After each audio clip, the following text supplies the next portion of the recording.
Thank you very much. I'm Laurette Dubé. I have layers of training in management, finance, and behavioral decision-making. I was at Cornell at the time that Richard Taylor, who won the Nobel Prize this year, was kind of pioneering with Kahneman and Tversky the behavioral economics line of work. And since then, I have been slowly but safely working in saying to what extent can we bring together the knowledge of the brain, the knowledge of human biology and human behavior, with knowledge of society to see, can we tweak a bit the way we do things as individuals, but also as society, in order to foster adapted choice and behavior in an adaptive modern environment.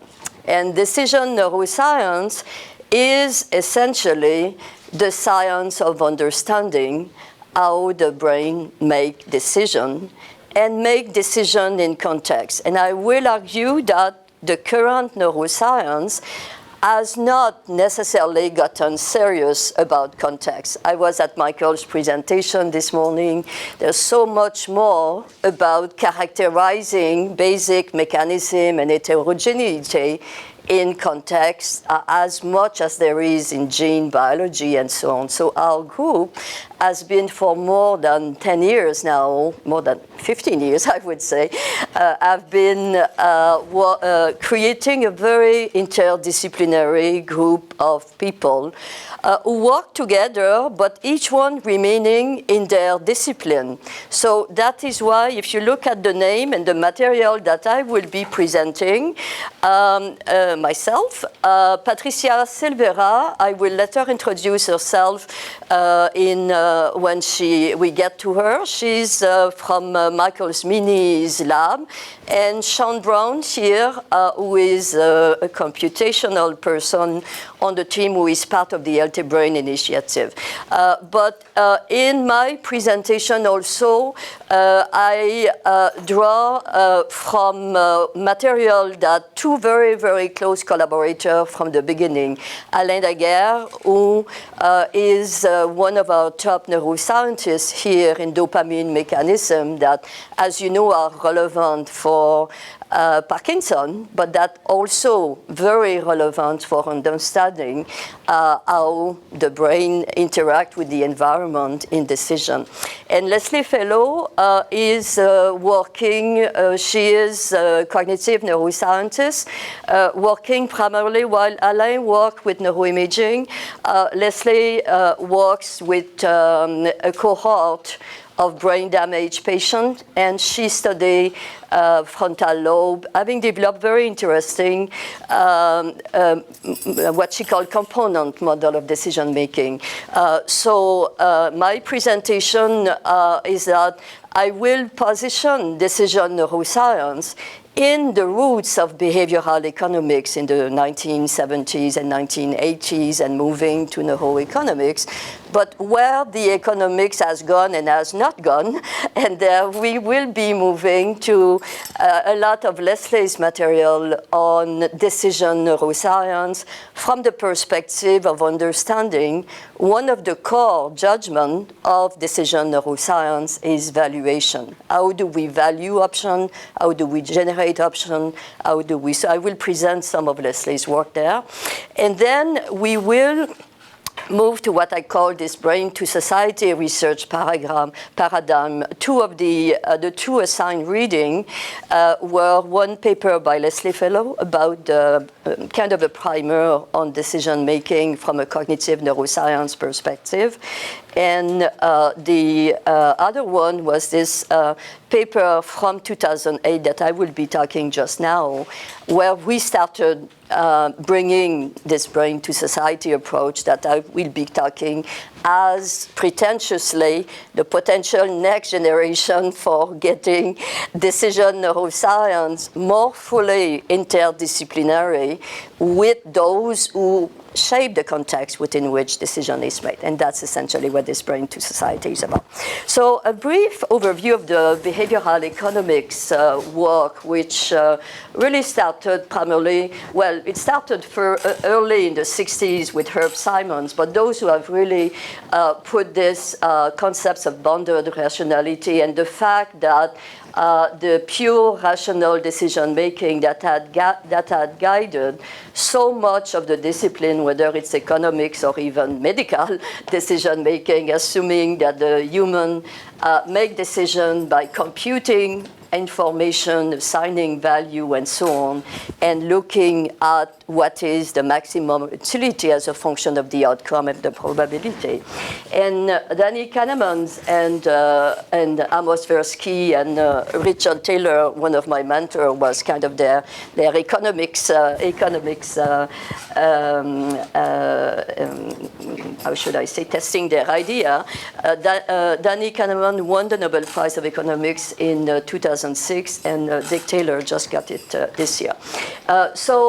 In the brief overview of what essentially this line of work is, it started very much descriptive study of identifying what is it that human beings are doing when they make decisions that do not conform to what they should do from a pure normative perspective.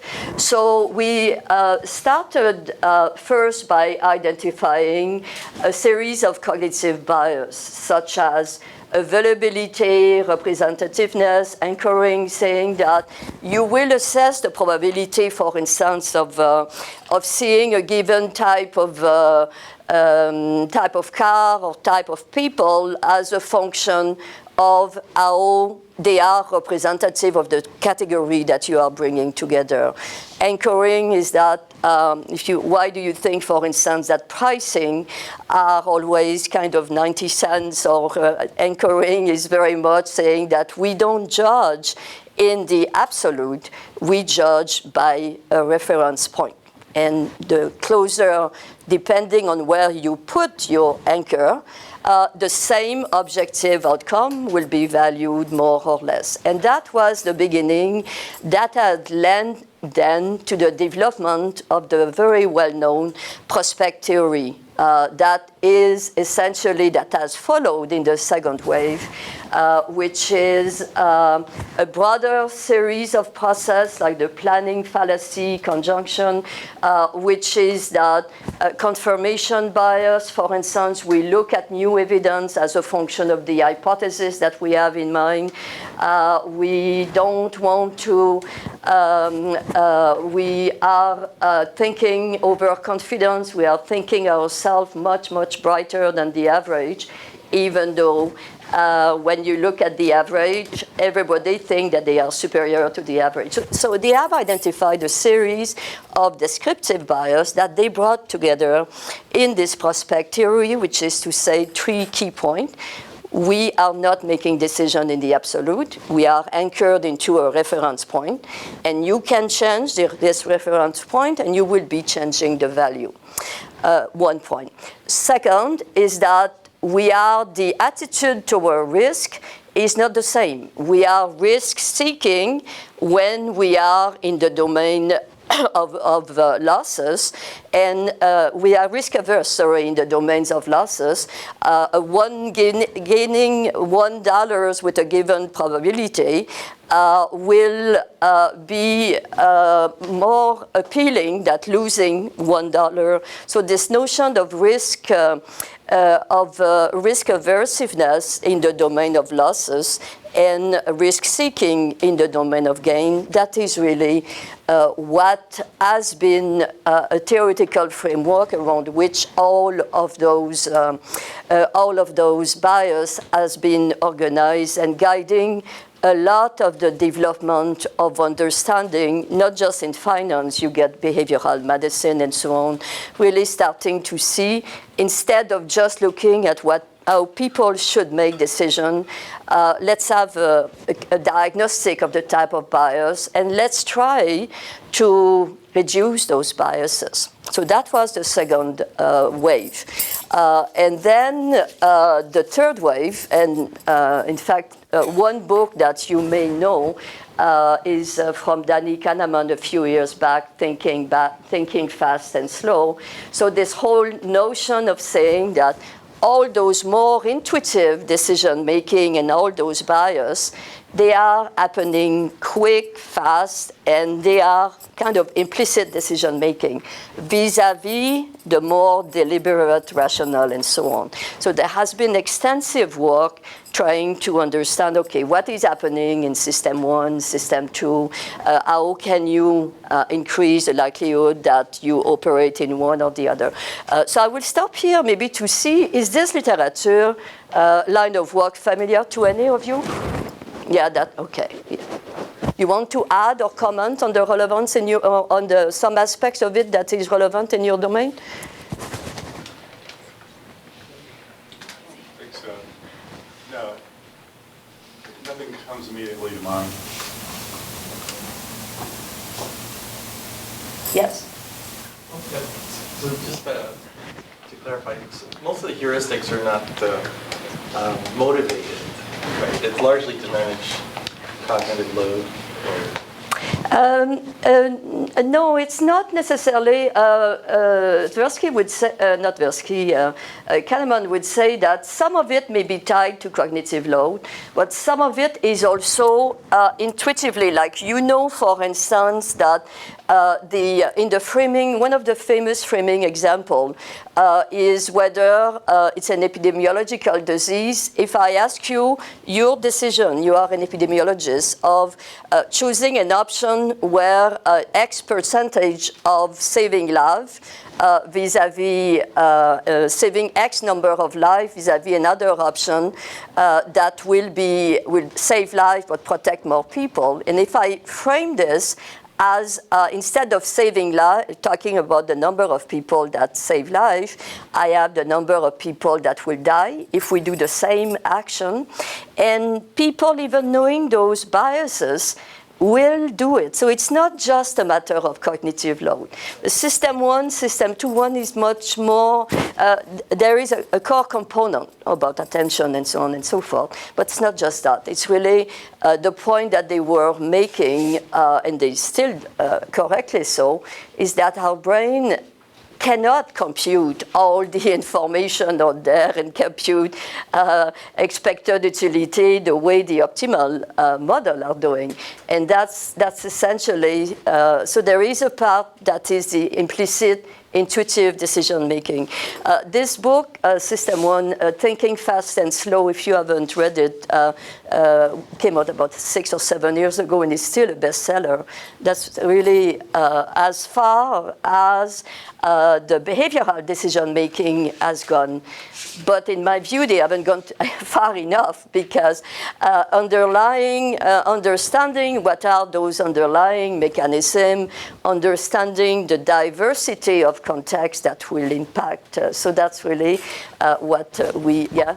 You know, one example did come to mind. A lot of economic anthropologists, they talk about things like domains of exchange. So there can be, you know, kind of very, you know, quote-unquote rational behavior that follows a lot of these kind of self-maximization principles in certain kinds of exchange. Yeah. Like market kinds of exchanges, but there can be other things, like heirlooms or objects of spiritual significance, for example, that have very specific kinds of non-rational, you know, from this perspective, you know, kinds of attributes or features attributed to them. It's kind of interesting because I don't think this literature really intersects very strongly with what some of the anthropologists are saying. Because in a way, anthropologists accept this almost like, of course, there are norms and values that are domain-specific and group-specific, et cetera. Absolutely. Yeah. And when I go further, in fact, that brings me to this paper I had assigned toward the brain to society system model of individual choice. And look at the co-authors there, and you will recognize like Alain and Leslie and so on. But this is a diagram that we had there. I would argue that the behavioral economics not only has not connected enough with anthropology and all to understand the basic mechanism, the heterogeneity and so on, of factors that influence decision, but they also have not tried to develop models that are more biologically plausible. What you get there, that was our Brain to Society model in 2008. That conference there that it was presented was organized by one of the last Nobel Prize of the classical economy, Daniel McFadden. And it was about kind of the next generation of potential decision-making model. And you see that is a lot of what we will be talking when we get to decision neuroscience now.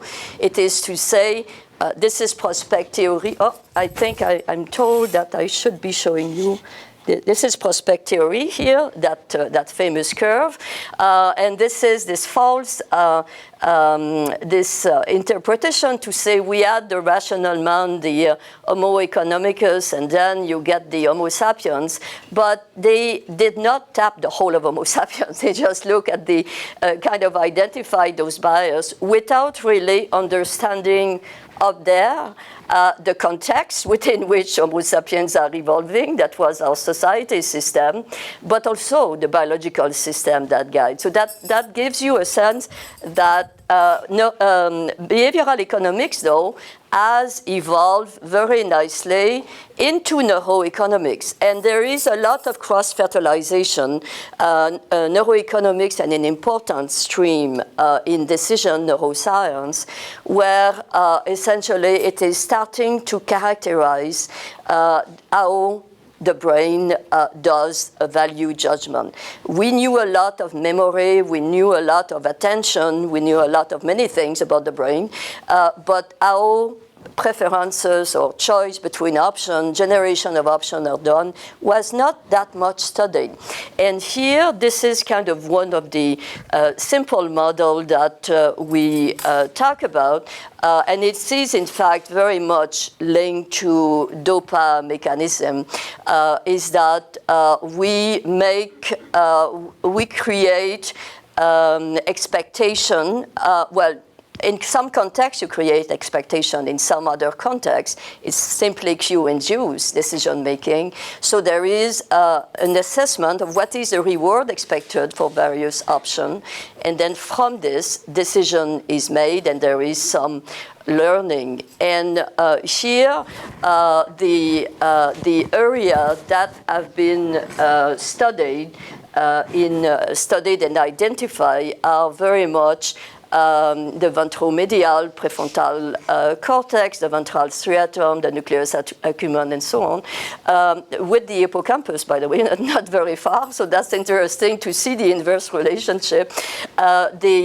So a mechanism now are very much, and that's the part that I will be, some of the part, in fact, that Patricia will be coming back, because a lot of those are dopamine pathways play a strong role, but as we will see, there is other aspects. So when we move now from behavioral and economics to current decision neuroscience research primer, I'll show you 3 stimuli. Which food do you prefer? This is a valuation judgment.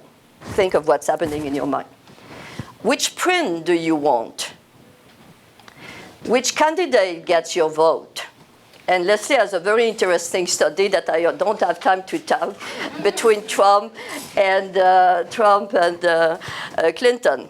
But the point here, and that's why I'm saying that neuroeconomics was just the beginning, decision neuroscience really bring much more complex and detailed understanding of decision, because you see some of those were varying in risk and uncertainty, but some of those is what is it you like or not? Do you prefer a grapefruit vis-a-vis a melon? And decision making also apply to different contexts, and that's what the neuro, in addition, question, and that will be, you will see when we move to the brain to society, is to what extent can we dissociate the valuation judgment to what comes after and before and after. So here, this here, which print is brighter? It's also a decision making, but it taps into very different, that's strictly asking for the preference. So here, when we think of decision neuroscience, it's all this diversity of context where clearly those general bias was a nice entry point, but way far from giving the whole picture. And this notion, one of the paper I had, two papers I had assigned, one by Paul Cizek and the other one by Paluzzo. It is kind of the next generation also of decision neuroscience that is much more about embodied decision making. It's not kind of strictly an assessment of expected reward. It's hardly dissociable to the whole body, and correctly, I would say the whole culture or the whole social context within which you are making. So if I'm back now to what is currently the state-of-the-art definition of value-based decision-making, it's a non-arbitrary choice between options. You choose what you want. Technically speaking. Value-based preference can take the form of which do you prefer, do you want it, how much would you pay, is this good enough, which, as we were talking about, is different. What is it, how do I get it, related concepts of judgment. And what I will argue later is that it is very, very difficult to kind of look at judgment without finding a way to parse this. So value is a subjective relative property, as you correctly saw, depend on external condition, depend on internal condition also. We will talk about food. That has been the domain where we developed the brain to society. There's a lot of internal states that impact your decision making at a given point in time. In principle, value, ideally, and that was really the story that Kahneman, Tversky, and a good number of economists have said, we should think of the common currency of the brain the way we think of common currency of money. And one can argue or agree or disagree on this. Distinguish anticipated value from experience value. So there is a lot of learning also. That was one of the contexts, one of the limitations of behavioral economics. Everything is episode specific with not really learning and understanding the dynamic and so on. The kind of value-based decision making based on an assessment of subjective value. Do you want an absolute or relative? Are you assigning a value to objects, to good? So all of those, in some way, can be very, very different from a neurobiological and from a psychological perspective.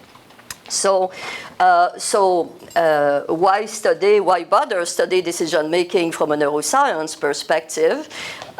For Leslie, who is an executive function person, it provides an overview of executive function.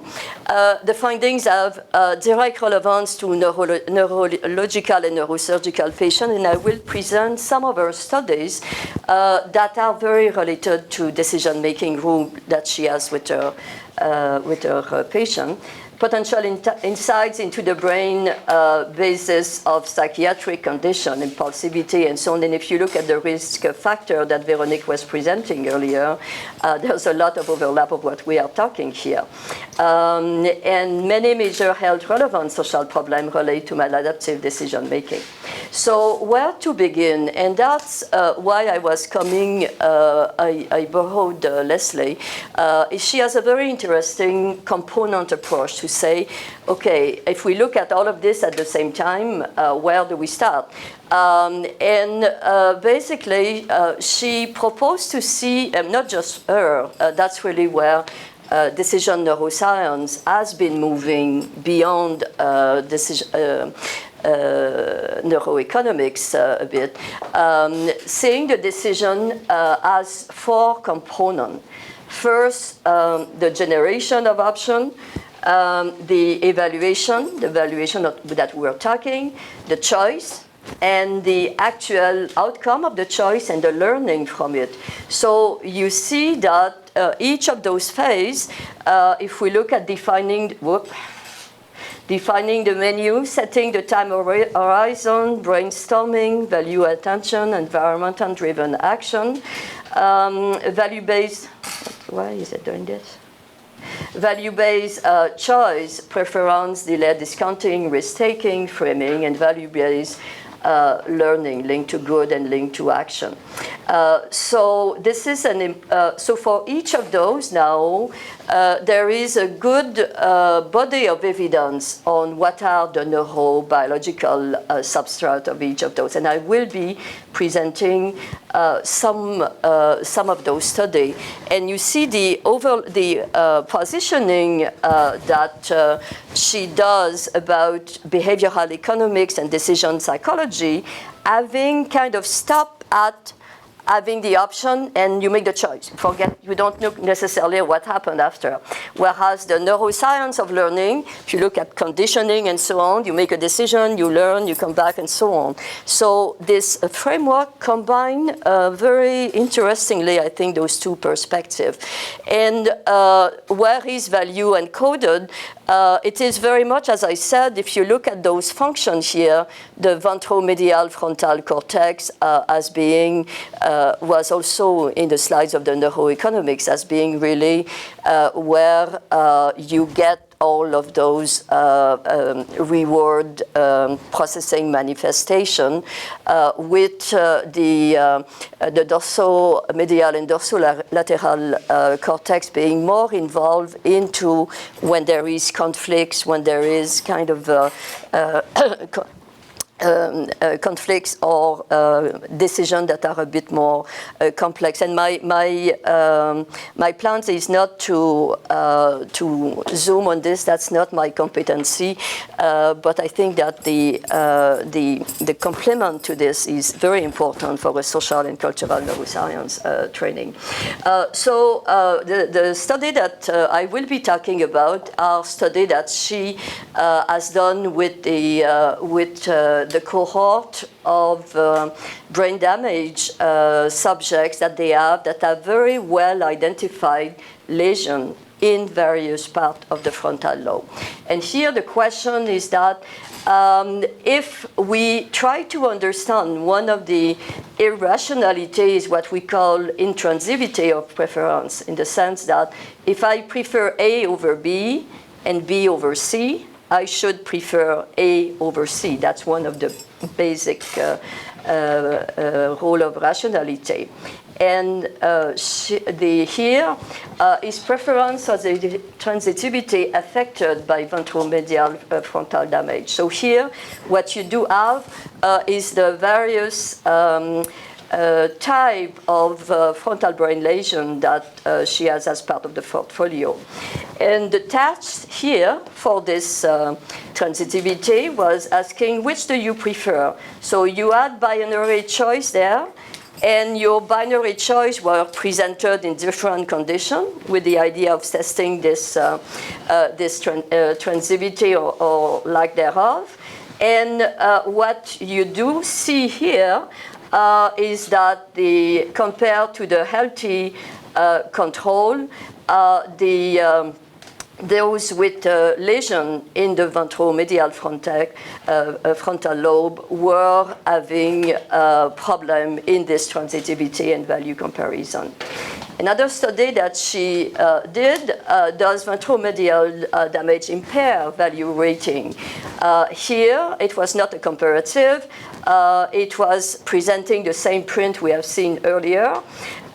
Rating from how much do you want it, rate the brightness of the picture, and the value was completed twice for internal consistency. And here, what you do see is that the actual value itself, this ventral medial frontal group did not differ significantly from the control. So what you do see is that if you take each of the components of the decision one at a time, and if you kind of test with patients that have well-established lesions where you theoretically expect to find or not to find, it allows a very complementary, I would not say that it's either or neuroimaging, but a very rigorous kind of necessary condition for testing. This one here is an interesting one also. The rating of social traits. So here the idea was to see where are the deficiencies if they account for identifying causal mechanism. Is it about being able to assess the value of the attributes, or is it about making the judgment, integrating them in the judgment? So she asked to rate competency and attractiveness of a bunch of political candidates. She had a laboratory voting task between candidate pair, and she looked at lateral orbitofrontal cortex damage compared to damage other than the focal one and compared to healthy control. And here what you do see is that in terms of the actual rating on both traits, there's no difference. The orbitofrontal damage do as well as the other. When you start looking at constructing value here, where you are asking them each of the attributes in relation of your probability of choosing this. Normally, the more you like, the higher is an attribute, the more likely you should be to choose it. And what you do see here is that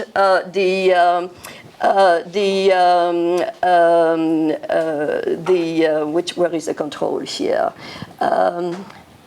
You get here the control and the orbitofrontal very, very close, and the lower, the one that is abnormal in this condition is the one with frontal lobe, where you see that the increase in likelihood of choosing does not follow the control. And the worst condition is when you look at the role of the rating of competency and their ability to integrate this in their evaluation judgment. Here you see that the orbitofrontal damage patient, basically the increase of competency, which one would think is important for a political candidate, has no effects on their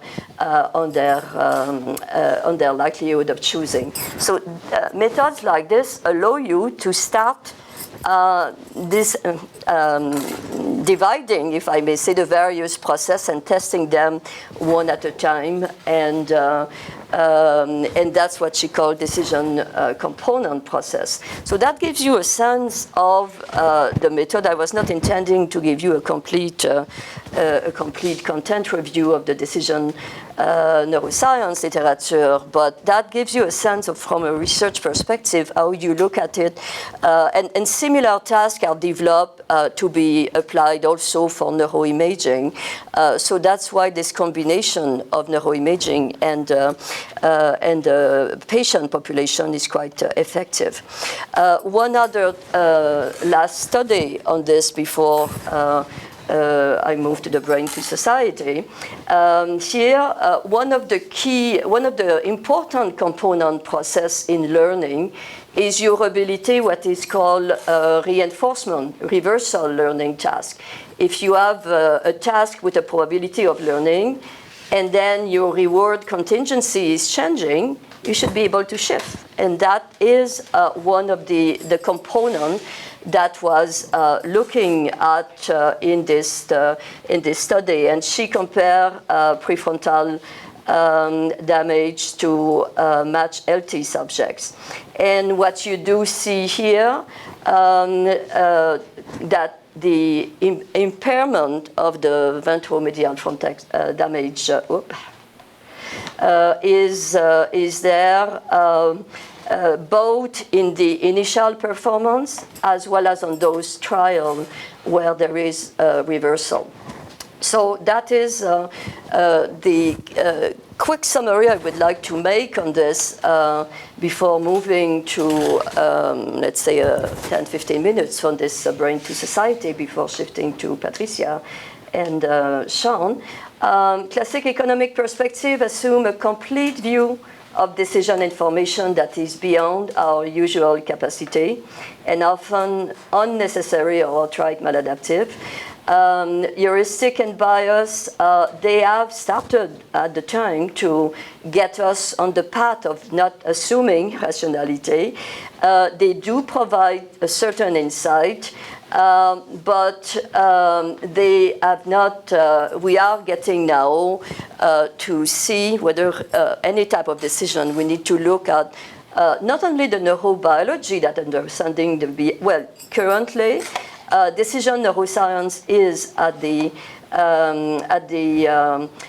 looking at the neurobiology that underpin decision making, which has been a significant kind of more interdisciplinary approach than the neuroeconomics, drawing from animal learning literature, reward, memory, attention, as well as on behavioral economics. But there is, and the focus though has remained within the brain, and most of the stimuli are what I call neurobehavioral tasks. What are the performance on attention, inhibitory control, and so on. And this is related then to clinical conditions or to, and I would argue now, I'm shifting to this brain. Well, before I shift to the brain to society, so why don't we see if you have some question on this section that is more on the current state of decision neuroscience. In your clinical context, which I gather many of you are from, many of those tasks you would use it as diagnostic, isn't it? In terms of decision making, or is it part of the current practice? No. In psychiatry? Yeah? No? Decision making tasks like gambling tasks or those type of things. It's not part of the should it be? Of practice. Should it be? Why is it not, and should it be? So I have a comment on that. Yeah. Basically, I mean, in terms of cultural aspects of this type of task, I mean, I used gambling tasks in Iran many years ago. And we used kind of like in a huge sample size to replicate basically the same results that it was many years ago when just the modular. Yeah, you're referring to the Iowa gambling task. Iowa. Yeah. So we kind of like really find very different patterns of decisioning. It was a very old study, so forgot really what we found, but we found that people really not like in the pre-hunch area like that they kind of describe, they're not doing the same pattern as the Western basically population. But they do kind of actually they're more sensitive not on the amounts of the loss, but on the number of the loss. The number of the time that they are being told that they lost money. And we have some hypotheses about that. So we kind of actually question the intercultural validity of this type of a couple of things on that. You need to understand the Iowa gambling task that Antoine Béchara and Damasio had developed in the late 90s to capture the ventromedial lesion or behavior was a task that tapped into many components together. And more now, like if Leslie were here, more and more now we are saying that we need, and the field has moved beyond that early task that was important to show what it showed, but moving much more to a component process, because then you can better link the performance to what may be happening if you are in a clinic, what is happening to the lesion that you are observing. That's one part of my answer. The second part is that I completely, and the Iowa in particular, has been way overused in all type of relationship with school and so on and so on. So in the lack of replication that you are observing, I think may be due that there had been many studies that I'm not sure were performed in the best of the condition. But that being said, then the question is that is there, and I happen to believe that there has to be some basic brain function, okay? But that being said, absolutely the need to start looking more seriously what is basic, what is heterogeneity in those processes, but what is also the heterogeneity in the context, culture or otherwise. You had Shinobu, what is Shinobu's name? Kitayama earlier this week, and Shinobu is a good collaborator, and he has been demonstrating very interesting cultural differences in the brain structure in relation to culture that are individual or collectivist. So absolutely. But I would say though, in terms of linking to my next brief presentation of the brain to society, don't flush decision-making from clinical context, because your clinical context is about behavior in some way. Your patient need to take the drug, they need to change behavior in everyday life and so on. And that is why I always say to Michael, between the gene and the disease, and Michael is very much also in the same idea, we need to look at what behavior is done by whom, in what context. So I would argue that the decision-making aspects is an important consideration, because human behavior in context is much more complex than what we know currently in decision neuroscience. But still, what we know, I think, should be beneficial in helping more and better targeted behavior, whatever it is. Yeah. Would it be okay to make a comment about the heuristics and biases approach? Yeah. And maybe what we might call a fourth wave, a critique of the heuristics and biases approach, to talk more about the ecological and also evolutionary context. Oh yeah, well that brings me to my brain to society paradigm, in the sense that, so I was saying that the behavioral economics had started the whole thing of studying assuming more than the human brain compute information and make decisions accordingly. And that was a very important movement. But it has remained descriptive. And in moving to decision neuroscience, you have, and that brings me here, you see what we have been covering so far is the up part. Genetic makeup, gene expression in biology, in nervous system, brain mechanism for decision making and behavior, and neurobehavior, those tasks of inhibitory control and so on. And that's where decision neuroscience is still now. What we are saying here is saying that we need to understand real-world behavior in context at the middle of this.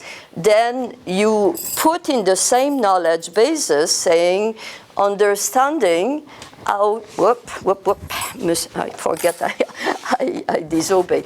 Understanding how this real-world behavior at any given point in time and over time is driven by this combination of the biology and the actual physical, social, cultural that a person is exposed over the life course. And if the whole idea is to see, can we build on behavioral economics and decision neuroscience, but connect them much, much more closely to the biology and to the sociology and the cultural context and so on. So that's really kind of the guiding idea beyond the brain to society, which is the 2018 version of what you had seen earlier in 2008. So in moving toward this, and Patricia, if you may want to get ready, we have been for more than 10 years now, in order to talk about this concretely, we said, well, let's take a domain, food, eating, which is at the core of so many of the physical and mental health, health or lack thereof in modern society. And this is from my colleague Alain Daguerre, kind of working on, within that domain, let's try to understand the gene-brain behavior, but let's also understand society. So what you do have here, and I will go very briefly because that's, Patricia will be coming back to this, it's to see, you see, we put sensation into anger, and then the insula, the amygdala, the ventromedial, and how decision is made. Developing task, this is in neuroimaging about showing how all those areas will react differently if you see fat or sweet vis-a-vis non-fat, and kind of eliciting really neurobiological pathways there. Here also looking at the learning mechanism behind this, and that is kind of our ongoing model for the brain to society, saying that we have endophenotypes are those brain components on which some variability can be linked to different behavior or decision making. They are tied to attentional bias, salience, inhibitory control, and so on, but also link it to the actual characterization of the environment and the context within which those decisions are made. And you see, and we have emphasis a lot on the dopamine pathways. That is one of the key window of the brain on the internal and external environment. And I don't want, I'm stopping here, is that seeing eating as a neuro behavior, then that brings you to say it's not neither the biology nor the environment.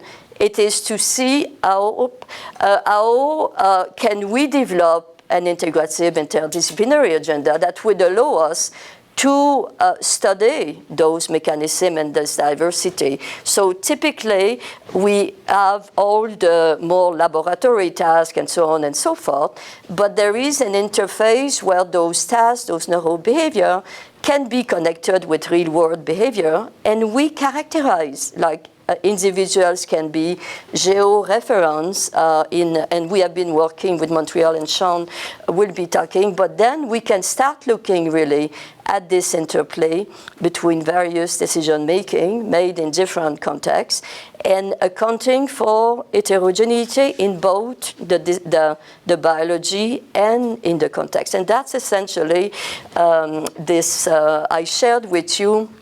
We have just finished developing a twin doctoral seminar, which is about saying, I was talking about food. Behavioral economics was tapping into decision making under risk and uncertainty. That's one type of decision making. Second one, cue and use, habits, and so on. That's very much the context of food. But what we are saying is that a full understanding of human decision making will require bringing the same type of approach to study other type of decision, embodied, situated, and dynamics decision making, very akin to what Véronique was talking earlier, the spatial decision making and so on, experience, affects, and emotion, interpersonal, social, and prospective decision making.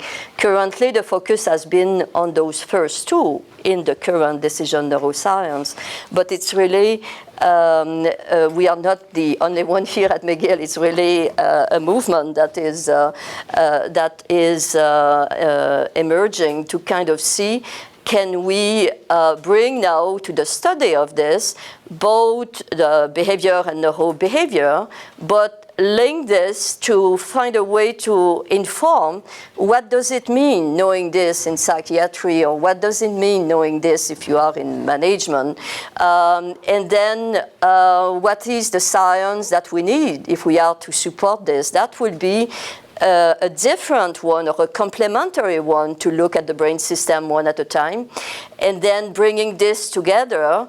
And you have now, with intelligence artificial of many of the omics technology, a lot of it is getting possible.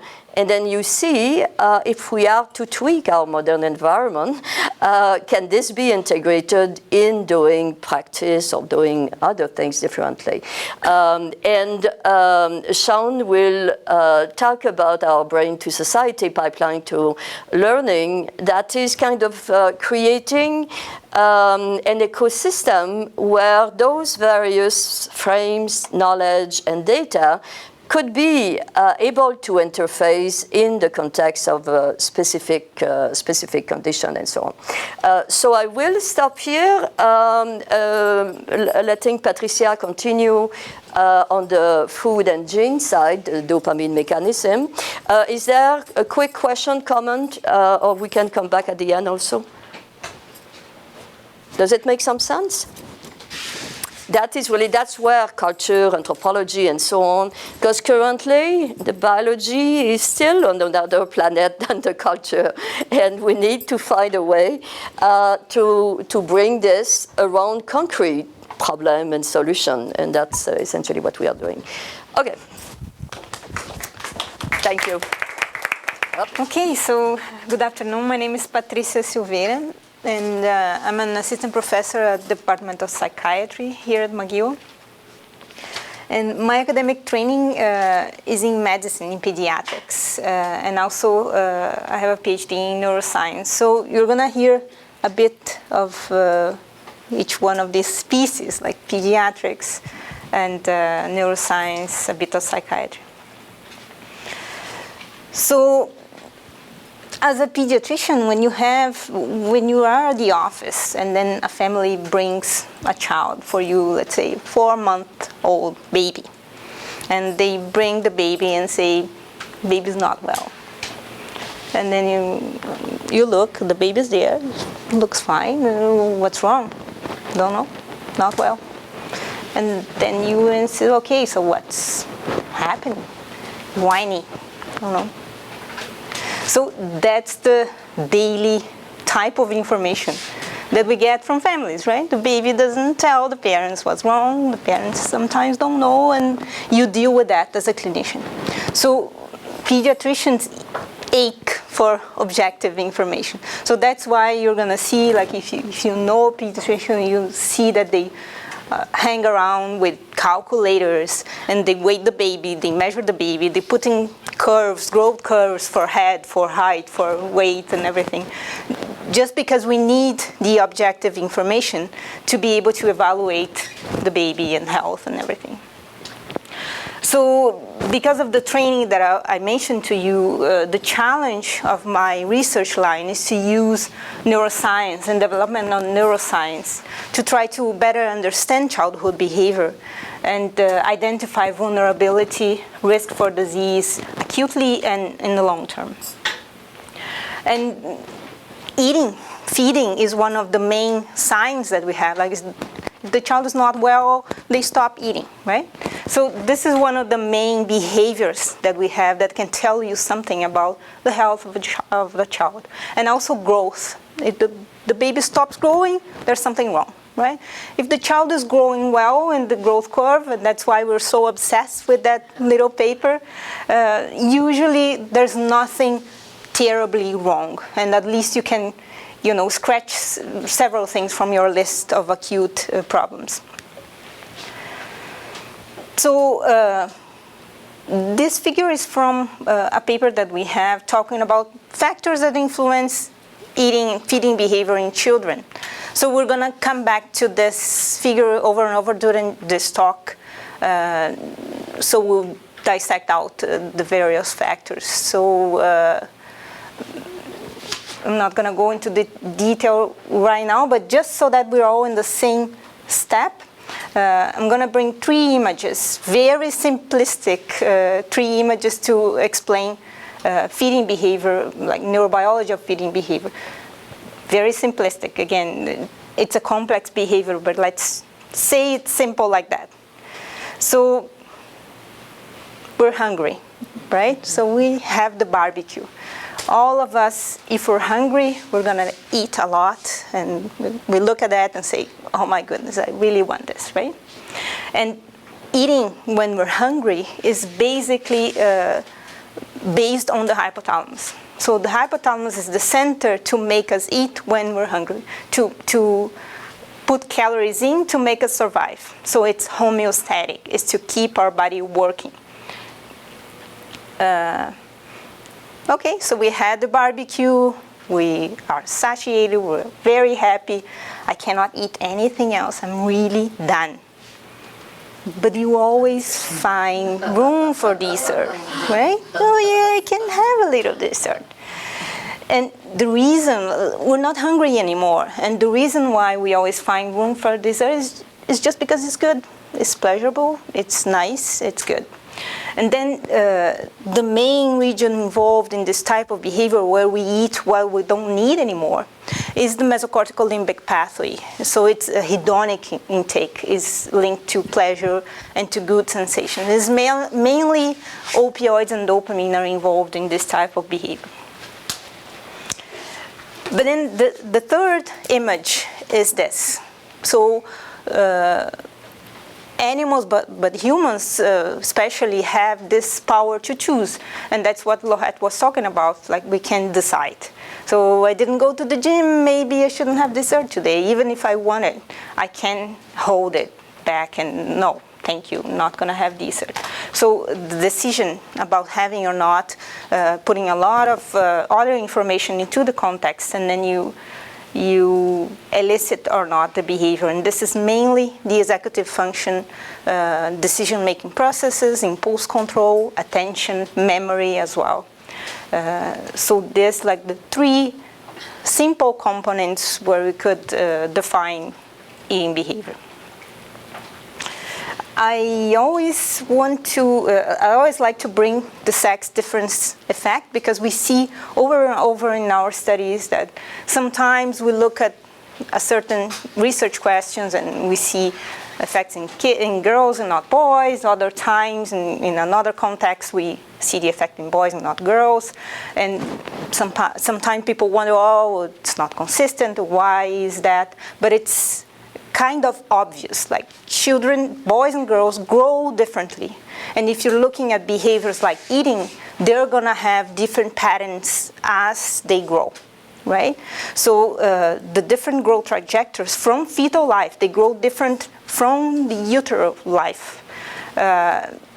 These are reflected in different patterns of appetite regulation.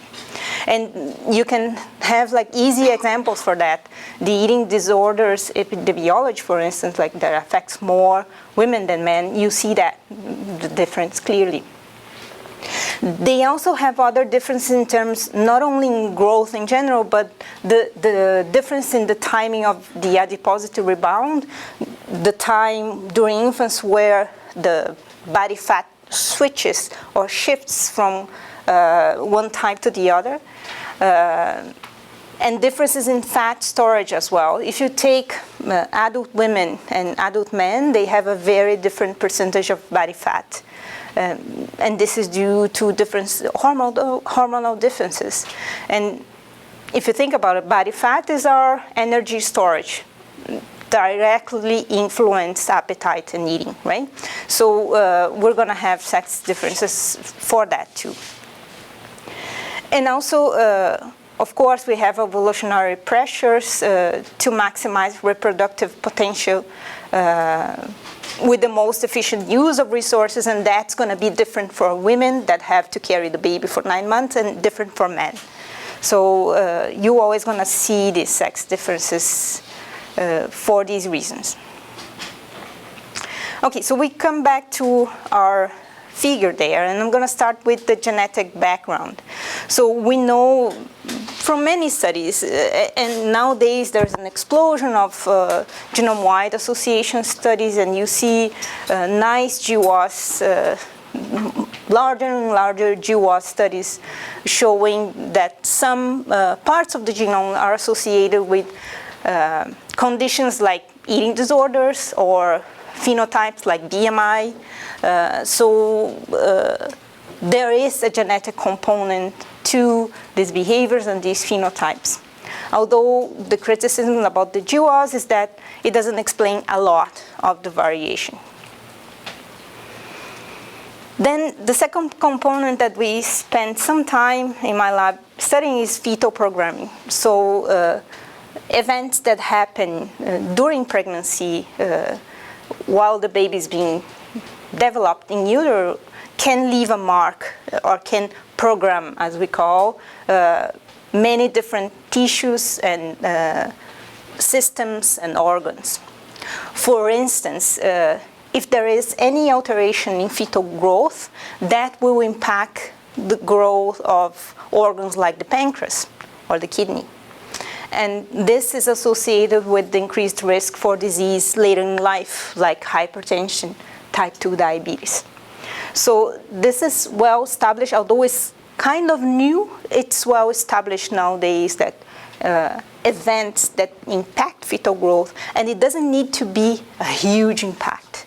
It's just enough to make the baby not reach their full growth potential in utero, even if they're born within the normal range. But for that family, like very tall dad, very tall mom, and then the baby is within the normal, but didn't reach the full growth potential, that will have an impact on their metabolism and growth and risk for disease in the long term. So we spend quite a lot of time studying these effects, like how differences in fetal growth influence behavior, and we were focusing on feeding behavior, and neural responses to food images and risk for disease later in life. So we show that these kids do prefer to eat more palatable food at different ages. So they go for the carbohydrates, sugar, fat, and the effect, as I said, you see in girls at one age and then the boys in the other age, but the thing is that the effect is there, depending on the age that you test and the type of testing that you are applying. Kids that were born small for gestational age do prefer to eat more palatable food. And we replicated this finding in many different cohorts in different countries, and that other groups also replicated this in Europe, in Latin America, here in Canada, in the States. So apparently this is a consistent finding. We also saw that they react differently to food images if you show like images of broccoli versus pizza. So they activate areas involved in impulse control and inhibitory control. Okay, so this was before, so stress that happened in utero. But we can also have events that affect the diet right after the baby is born. So in this early life or early years, still there's a lot of plasticity there, and the child is vulnerable to these events and stressors from the environment. So we also had a line of the lab studying these effects, like how early life stress influences feeding behavior and food choices. So we had both animal work and human work showing that individuals that are stressed early in life do prefer to eat more of these palatable foods as well, but this is more dependent not so much in inhibitory control like the low birth weight baby, but more using this type of food as a relief to their anxiety or stress. So they learn to use food to relieve these sensations. And the use of food in this context is called comfort food, right? It's the junk food that we use for comforting, as proposed by Mary Dahlman. We saw also that these individuals respond differently to these images of food in the scan, and this is depending on their cortisol levels as well, the cortisol levels in humans. So events that happen after the baby is born seem to be operating much more through the HPA axis and stress responsiveness to modulate feeding behavior. I don't understand what you're saying. Yeah. In what way is cortisol involved? It mediates the effect of early life stress. Is it higher, lower? It's higher. So if you have if you have a poor early life environment and the higher the cortisol, the more you activate areas related to pleasure and reward. So besides these things that can happen early in life, during development, events that can happen during development can also influence or interact with this history. So, for instance, if the baby was breastfed and for how long, the quality of maternal care and maternal interactions or parental care in general, the type of solid food when they were weaned, the type of solid food, the timing, the quality, all of that can influence the child eating behavior development. So we had some data about this to showing, for instance, that the quality of the mother-child interaction influences or affects emotional overeating in kids that are born small, breastfeeding duration, and also components of the diet like the omega-3 polyunsaturated fatty acids seem also to have a protective effect in these children that are born small. Then later in infancy, as Laurette said, these interactions happen over development. And then you had this early life history. You had the initiation of eating after weaning. And then you start to have your own phenotype, but you start to have your own preferences and your own metabolic context, like that adiposity, the exposure to diseases, your history really, your particular neurochemical function there, and your metabolic milieu, all that are going to influence eating and food choices. So for instance, we have explored the pattern of growth, of postnatal growth, and how that interacts with early life to influence the behavior. So in pediatrics, we have, again, the curve is there because I like, but the babies that are born small, for instance, as you have in the example there up there, they have this catch-up growth. So they are born small, but then at some point, they grow very fast. And one reason for that is that they're born very sensitive to insulin. Because they don't, as I said to you, the pancreas is smaller. They don't produce a lot of insulin, so all the cells are eager for insulin. So they're very sensitive. So a micro quantity of glucose is enough to have like a huge response and put this glucose quickly inside the cells to guarantee survival. So they do that over and over, and then they catch up on growth and do like woof, right? This is very common for this type of way. Like 90% of these kids do catch up in growth in the first 2 years of life. And this is an insulin-dependent process. And insulin enters the brain and influences these pathways that we're talking about, dopaminergic mesocortical limbic pathway, the hippocampus, prefrontal cortex.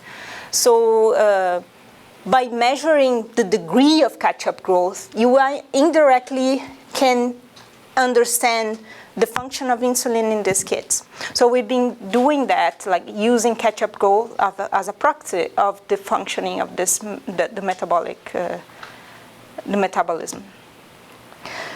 There are these other factors, but I'm not going to go too much into culture, food availability, advertisement, SCS, because that's Laurette's domain, and she talked a bit about this on her talk.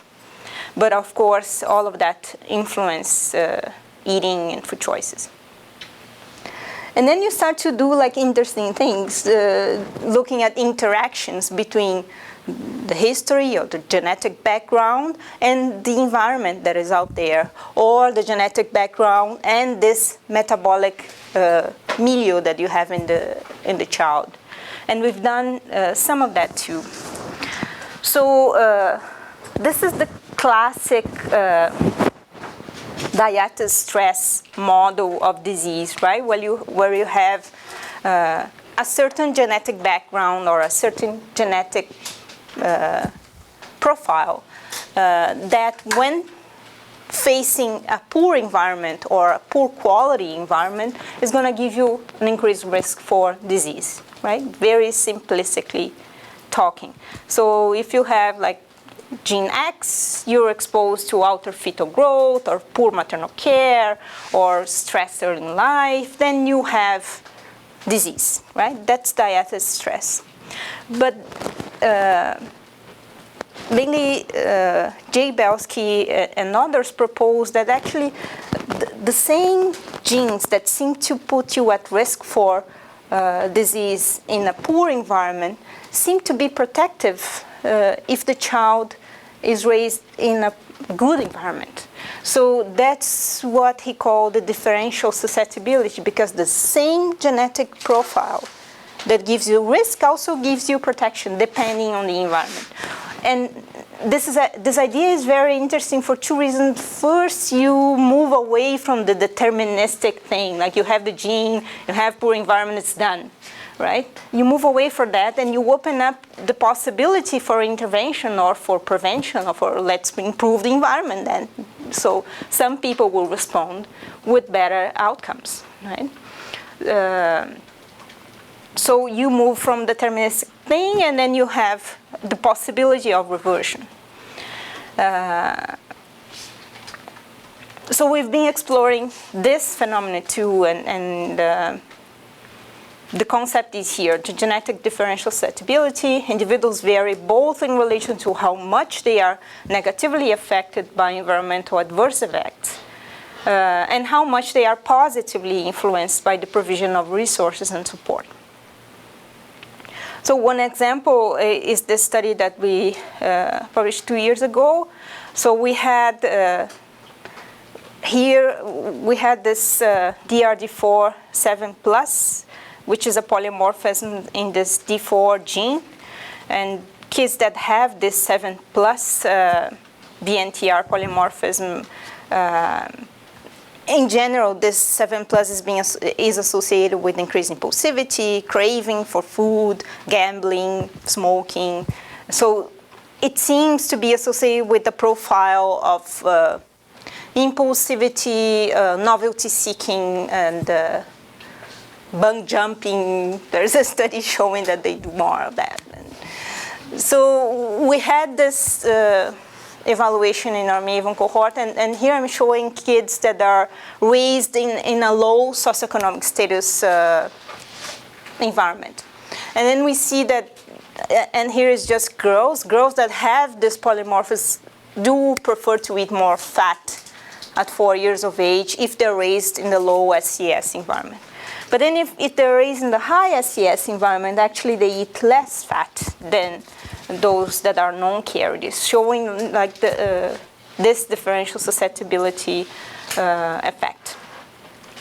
And this was the first time that this framework, differential susceptibility, was applied to the obesity context. So apparently there's something in terms of this gene by environment interaction that is not fixed, like just risk, right? More recently, then we in the lab were moving away from the candidate gene and using more of a genome-wide approach. So we've been working, creating polygenic scores, biologically informed polygenic scores. And in this case, we were interested in the insulin receptor gene and in different brain regions, because as I mentioned to you, insulin will enter the brain, modulate these pathways like the dopaminergic pathway. So by creating this genetic score based on neuroscientific information, we identified specific behavior features in childhood, like impulsivity, that later persists as non-adaptive behaviors like addiction. And this is more recent work. We also showed that this biologically informed polygenic score also forms a network. So you look at the genes up there, and they seem to be working together, right? This is the gene network profile. And the heat map there is the co-expression of the genes that compose the score in the mesocortical limbic system. So you see the red there means that these genes on the score are being co-expressed. So they work together, they form a pathway. And if we take like the same number of genes from a classical GWAS, they don't form any network, and they have like much less connectivity. So, but that's, like, we can understand that because the GWAS is based on statistical significance, right? How much of that SNP is associated with the condition. So it's not, it does not consider that genes operate in networks and work in specific pathways in specific regions.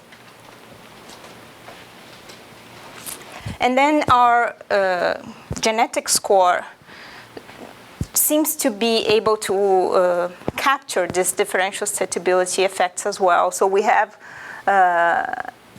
at the x-axis, we're looking at an adversity score, and here we're also moving away from the model of low birth weight versus normal, but looking at the broader context of the child, so other factors, other stressors, low SES, maternal education, maternal mood, and we combine all of that in a score. So it's a cumulative adversity score. And then we see that if I classify the children with high versus low genetic score, we see that the higher the stress there, the higher emotional eating in this high group. But then if you look at the little side there, I'm going to show it this. Here, you actually see that the one that is at risk on this side of high stress is actually seen to be protected here in situations of low stress. So maybe there is this differential susceptibility effect there too. That's it. Thank you very much.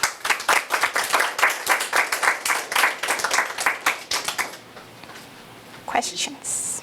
You see the diversity of layers of influence that are at play in this. I think that food is just one example, plain applied or more complex. Okay, so my name's Sean Brown. Laurette gave a brief introduction of me. I'm Associate Director of Research Software Development at the McGill Center for Integrative Neuroscience, just down the road at the Neuro. There I do computational infrastructure, but with Laurette I engage in my research side of my life, which is in simulation modeling and public health. And so I will tell you a little bit about multi-scale system science and synthetic ecosystems for convergent innovation in health. And this is really sort of trying to tie together the multiple layers that when I first got here about a year ago, well, before I got here even, I met Laurette, and she presented the vision of convergent innovation and all of these different concepts in behavioral science, and said, hey, we should make a model of that. So as crazy as that sounds, I'm trying to come up with a framework that will be able to do that. And so the convergent innovation is really, in my mind, since I come from public health and I come from complexity and system science, it really is the idea is about system science itself, and looking at how we have a number of different types of siloed disciplines and data sets and analytics and such, and trying to bring those all together in order to discuss, model real-world behavior. It's an incredibly complex system, full of different nuances and disciplines that don't talk to each other and don't know anything about what each other's discovering on a normal basis. So it kind of looks like this, except it's probably even more complicated than that. But at the center of convergent innovation is the individual and how the individual sees the world. And so what we're trying to do is create a model that gives us all the complex parts of the system and how it would affect an individual's choice. So you can see immediately how some of the work that Patricia just alluded to is part of this kind of, or spoke about, is part of this whole system. And it's only one small piece of it that we're still trying to understand to get the complexity. But in my vision, what I would like to do is be able to understand how we can create public health interventions or interventions and programs that will improve the health of the population. And in order to do that, one needs to make these viable and sustainable. So the world is, I used to work in international public health and immunization supply chains. The world is littered with pilot projects. There are so many pilot projects that have been going on out there. And scaling up a pilot project is a very difficult thing. Once you've proven that you can do it on a small scale, how do we make it sustainable? How do we not only continue to have the effect that we saw in the pilot study, but how do we make it even and apply it to other people? And that requires us to really understand the complex systems that are involved in human behavior. So just to give you an idea of the kind of models that I'm talking about, this is a visualization of a model that I did a long time ago during the H1N1 pandemic. I was actually embedded in the US government, providing support to them on vaccination strategies and antiviral strategies during the pandemic. And this is the type of model that I use to inform them. This is an agent-based model, which is essentially, in the computer, we built a virtual society, and they included all the people, and this is the state of Pennsylvania. I know you guys in Canada get a much better education of geography than us in the United States get, because I don't actually still probably know where Saskatchewan is. But this is the state that I was actually working in Pittsburgh at the time at Carnegie Mellon University, and we built this has a representation of all the people in Pennsylvania, all the schools, all the workplaces, and all of the communities. And basically what we do is literally drop influenza somewhere in this system and watch it spread. And then we implement things like vaccination strategies and antiviral treatments and social distancing and other things, and we can use this then to do a number of different scenarios to help decision makers understand what is the best way to mitigate the disease. The colors you're seeing here is from blue to red, more people becoming getting influenza, the incidence of influenza, so number of new infections. You'll notice that this is, while this may look like a simple diagram, there's a lot of complexity behind this model. For instance, this starts somewhere, I think this infection starts somewhere over here. in Pennsylvania, and you see it doesn't wave across it doesn't spread out. It's actually kind of flaring up in the population areas of Pittsburgh, Philadelphia, and there's one up here called Erie. That's because it's got an actual representation of the network, the social network of the people in Pennsylvania, and the connectedness of the cities and the transport.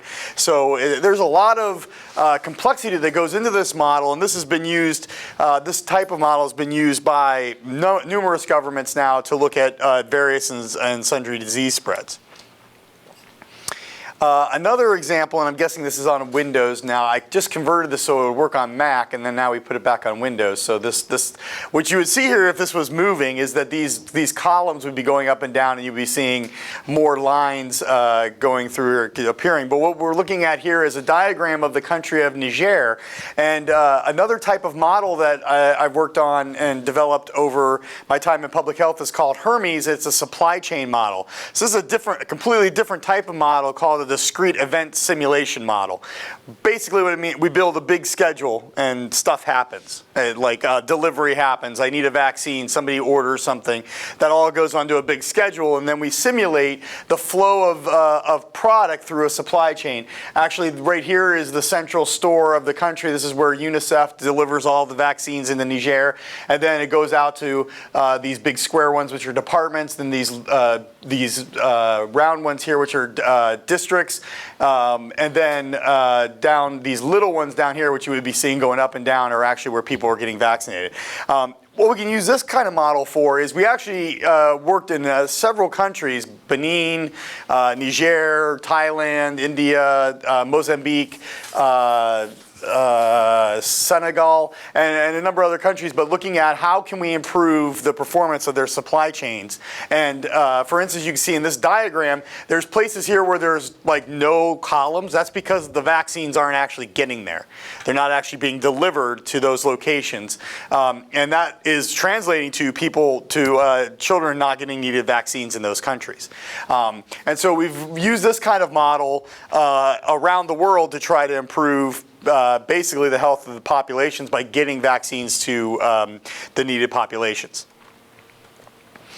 One other particular type of model is a system dynamics model. This is an example of one that we've applied mostly in the innovation space and food innovation, and it's a system dynamics model of complex nutrition market or nutritious market transformation. And what this kind of model does is allow you to take and identify the different stakeholders and perspectives in your system, and then look and draw or develop all of the relationships that go between these different things. So this is a very coarse level model compared to the two that I just showed you.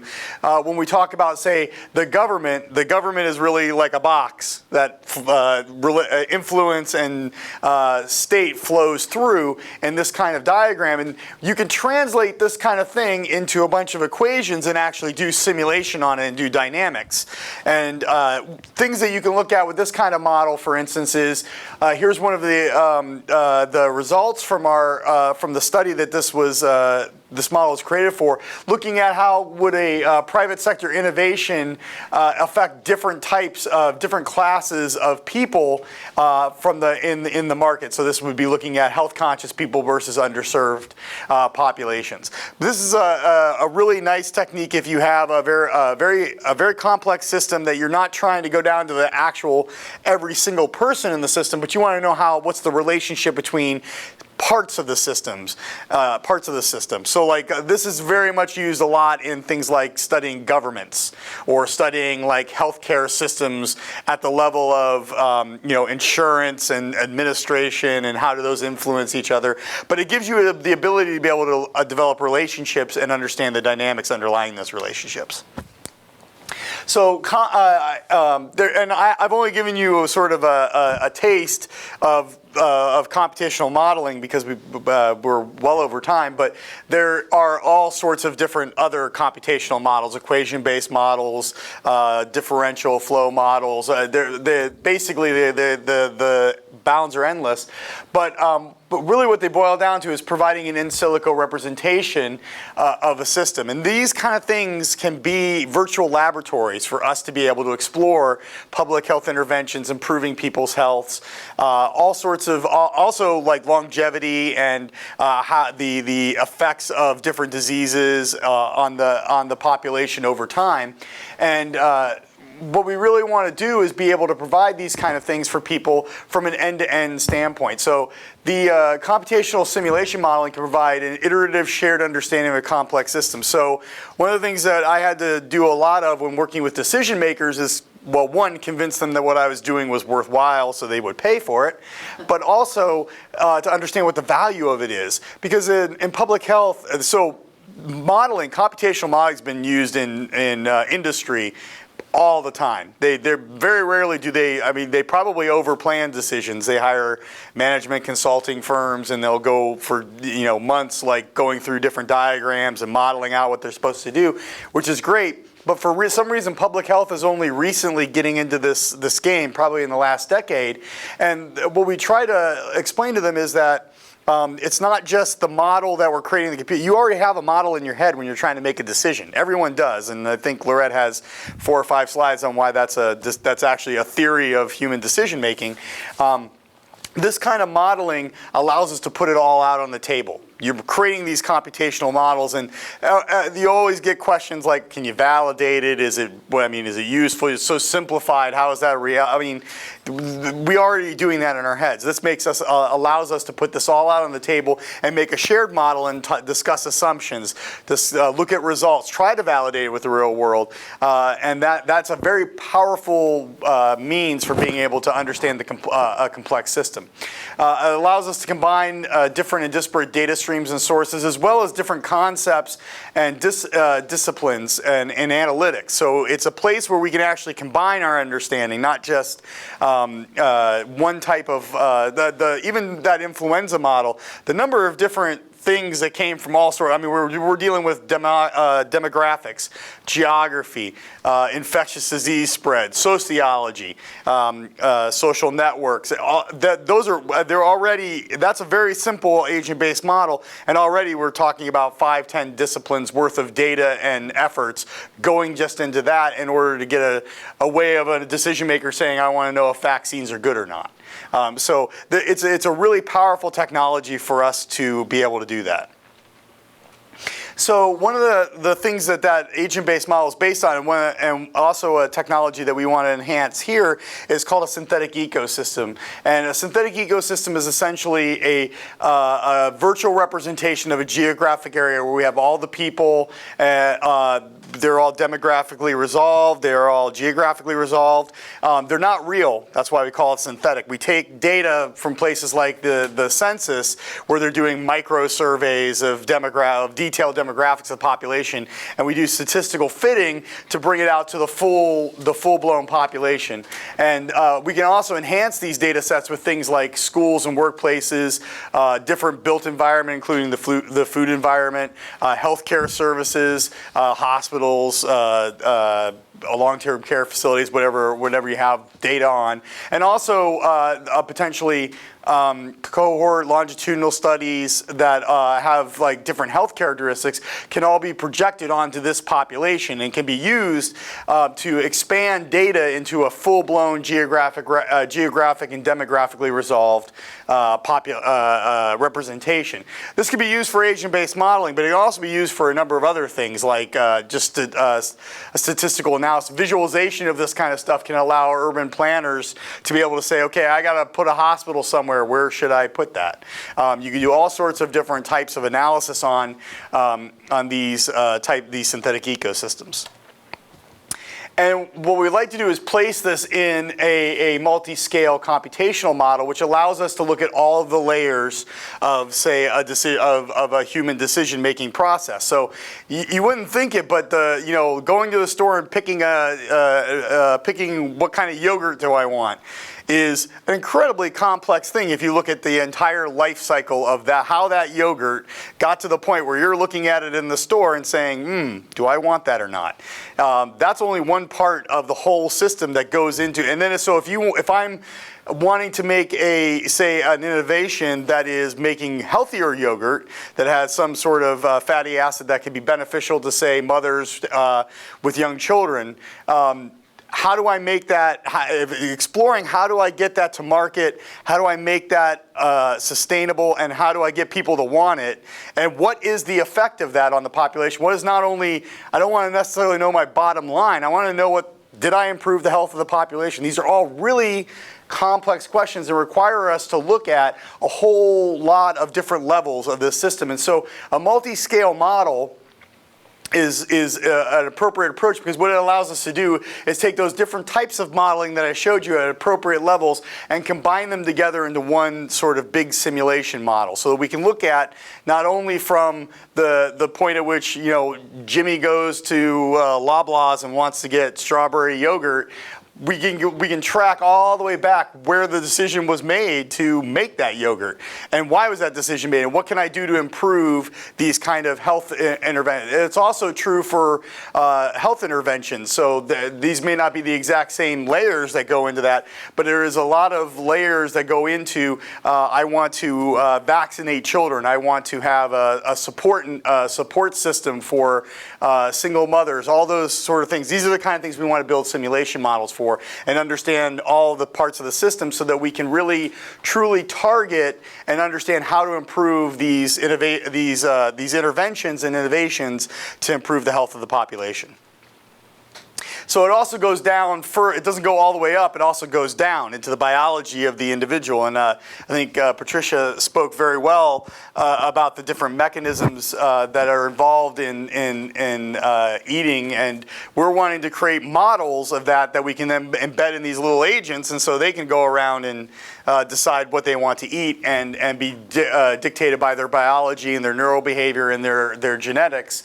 And so one example of this we're working through is these different decisions about food. But we've built some obesity models where we've actually embedded in each of the agents in the model a metabolic representation. So this would be like, for instance, taking food that they're eating in their normal throughout their day, translating that to an energy balance, and then you can start integrating whether their growth, their fat mass, their fat-free mass, their height, and you can then build models over time that say, okay, well, this has been their decisions for food making on a daily basis. Here's how they may grow throughout society. So those are the kinds. So the multi-scale model doesn't just go up to higher levels of organization. It also goes down all the way into the biology of the individual. And I'll leave it at this with the pipeline to learning. So Laurette introduced this, and I'm part of a project here that's part of the Healthy Brains for Healthy Lives called NeuroHub, which is tasked with creating an infrastructure for multiple different disciplines to look at a variety of different conditions, mostly in mental health and neurodegenerative diseases. But we want to create an infrastructure that allows us to do exactly what multi-scale modeling does, but in a more generic way. We want to be able to take a number of different data streams like published knowledge, real-time knowledge, and existing databases, and put them into a standard representation. So you've probably all, if you're in academics, you've all gone to PubMed and said, I want to find out all of the literature that's on this one topic.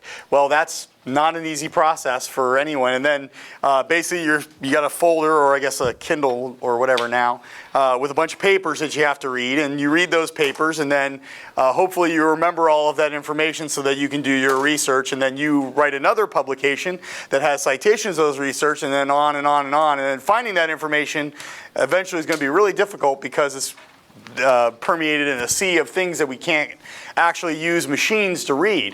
And so what we would like to do is get this information from disparate data sources into a common repository with metadata that allows us to actually let machines read it and understand what's in those pieces of data, and then be able to move that into analytics like agent-based models and simulation modeling and artificial intelligence and other types of algorithms, but not only just doing one or the other, but letting us combine these types of analytics so that we can realize the sort of the dream of Healthy Brains for Healthy Lives, which is allowing people like Lawrence to work with people like Alan Evans, who kind of don't talk the same language but are doing sort of the same thing. They're looking at the same system, but Alan wades into, I got this really great Fourier transform that makes my neuroimage shine. And Lawrence is doing social and cultural studies of human behavior. The two should meet because there's a lot of information that they should share, but they don't necessarily meet because they don't talk the same language. And that's what we're trying to solve with this pipeline to learning and with NeuroHub, is allowing not only for them to talk at the same language on a technical level and have an infrastructure that allows us to do that. But most importantly, also taking that knowledge that we gain, and instead of it being only like a 3,000 word PDF that goes into a journal and then it's left to the interpretation of the reader from 15 years from now to figure out what was done, putting it into the same sort of representations that we have in our knowledge, our standard representations, so that we're iterating the knowledge that we're gaining from the derivations that we get from the analytics and the findings, and feeding and continually feeding this, so that we're not just losing. I wouldn't say we're losing the knowledge, but we're bringing it back into this system so that it can be continually built upon and understood in a way that we haven't had before, especially in computational science. So that's all I have for today. You see why we talk about the brain to society as the next decision of decision neuroscience? When we start bringing the brain with society and study it in an integrative manner, it's really new methods and new way of thinking.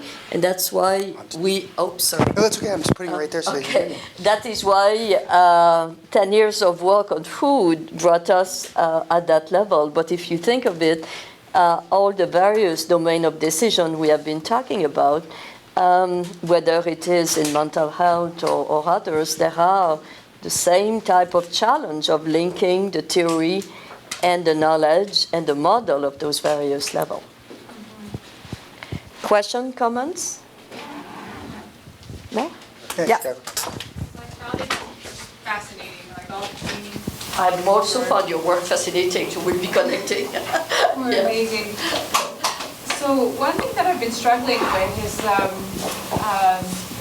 the cost to society versus the benefit to society of having all this technology. Right, so there's a lot of technology that will enhance more reward-seeking behavior, like the GPS, for example. That's a very good example because now we don't need to use our hippocampus as much. It's going to shrink. And Sean, I don't know if you were there for my talk. Was you there? I don't think so. I'm not sure it was. So Just going around doing like an ambient sound. I'm trying to figure out where I'm supposed to, if I put it in the middle here, would be okay? On the table, right table. Just want to make sure. Thank you. So people use GPS and they don't use spatial memory, then maybe the hippocampus will suffer, then that could increase risk of different neurological psychiatric disorders of the hippocampus, schizophrenia and depression and Alzheimer's.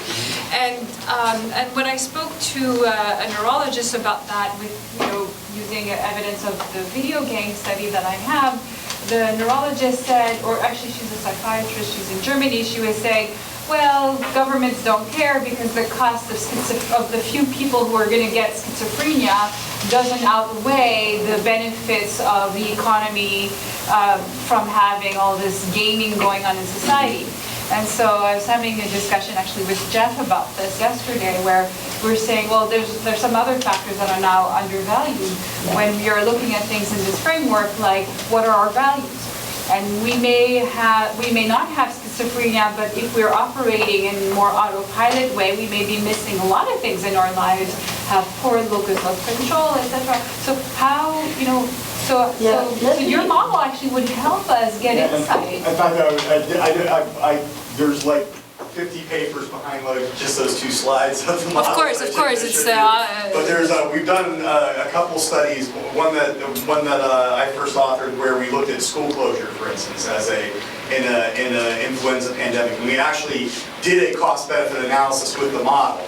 So we looked at different school closure strategies, came up with an economic model from a societal perspective of the cost of school closure and the savings of healthcare costs. And then when you run those different interventions in the population in the model, you get a reduction of disease incidence corresponding to that, and then you can then use that to estimate what your reduction in healthcare costs and burden on society and come up with a cost benefit. And in that case, in that paper we showed it's not really cost benefit at all. It's never cost benefit pretty much, but that's the kind of thing you can do to elucidate the type of thing you're showing. That resonates very well with decision makers too, because you're showing them like societal cost. You're like saying this is what it's costing you to do this. Yeah, and we even have a correlation with GDP, by the way. I would, that is one part of the answer to your question, in the sense that what we have shown to you, the technology come at the end because it allows us to bring together, in order to put on the same decision platform for policy making, the economic, the social, the benefits, we need to be able to integrate those various levels. So that's one part of the answer. But you are asking another question about to what extent, as society, as there is so much of technology that has penetrated everyday life, shouldn't we worry about this in some different dimension of life? And that's why some of our work is with game designer and so on and so forth. And I think your work, which I was not aware of, is very important, as we need to look at the speed of transformation of so many dimensions of society with technology, and what does it do to individual and what does it do to society. So that's two things. Our work is not about game and stuff like this. It's really, for now, talking about a research paradigm and technology apparatus that would allow you to make this. Yeah. Just one point is the point that I made in the context of the conversation that Veronique was referencing. It's like, and I'm going to talk about this on Friday, but a lot of these issues, we're so focused on disease sometimes and like minimizing disease, and then we forget about the positive side, the pleasure side. So what if, outlawing video games, for example, we minimize, we lower the risk for schizophrenia by a certain 0.5% or something.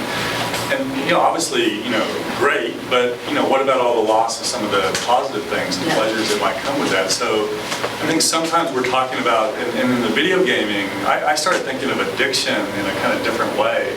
It's like someone who has tremendous negative kind of impact on their life, balanced with a lot of positive, is quite different from someone who has tremendous negative and almost zero positive, right?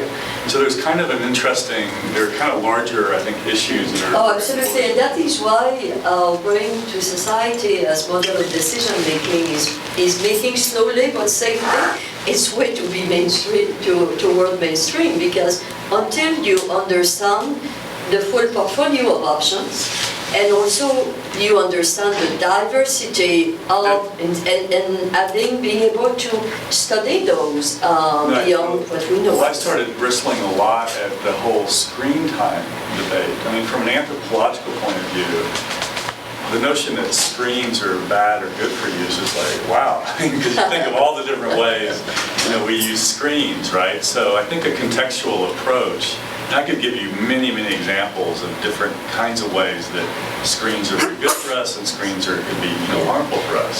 So I think again, there are more nuanced ways, I think, to go at this, to integrate some of these contextual. What's terribly important about what's being represented here is exactly that it allows you the nuance if you put it together, though. I mean, the thing that you get out of this is the idea that, and you heard about dynamics at different levels. There are biological dynamics, and it's there in e-sports also to say, look, this network and this network actually have a reciprocal relationship. You would not know that without going into the brain and saying, look, it turns out things are wired this way. And that now creates an inherent trade-off that was not there in our conceptions. We don't think it doesn't have to be there from first principles. It is a fact about how things work. Similarly, at a social level, and that's again what the age-related model is, it reveals kind of, it's harder to do experiments at that level. We can't go up and say, let's build a new neighborhood and see how it functions. But we can simulate one and discover, look, there are trade-offs here. We didn't expect that, but these things are related dynamically. The part that's missing, and this is where ethnography and cross-cultural and comparative studies become really important. Whatever we're doing, we're certainly within a limited space of options that are available to us. And it might turn out that there's actually a very different set of values, different set of priorities, different way to use screens or whatever. And unless we raise that question, it'll never be. This is like a framing question again about what do we make a decision about? Do we only have the choice between melon and grapefruit, or is there kiwi? I mean, we have to. So that universe of possibilities has to be expanded. And that's one of the great values of the cross-cultural work, is to just say, wait a minute, people, they use a whole different vocabulary, and maybe that opens up new options that we've never even considered. In fact, the whole field of anthropology is so important in bringing into this.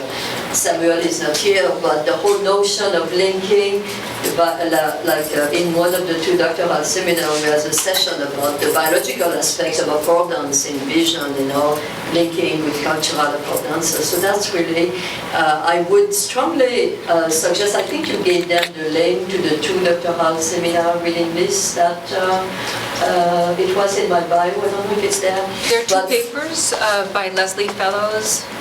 Is that the ones you're referring to? No, you get the short list that was attached to the session, but if not, I will send to you, because I was saying that we have just finished developing a twin doctoral 2 to 3 credit course along this kind of more individual level decision making, but the other one, how does it fit within the rest of society and the rest of individual, and what can we do? And there's a lot of references relevant to the discussion here we'll make sure in this. That well, it has been a pleasure. Thank you. We have already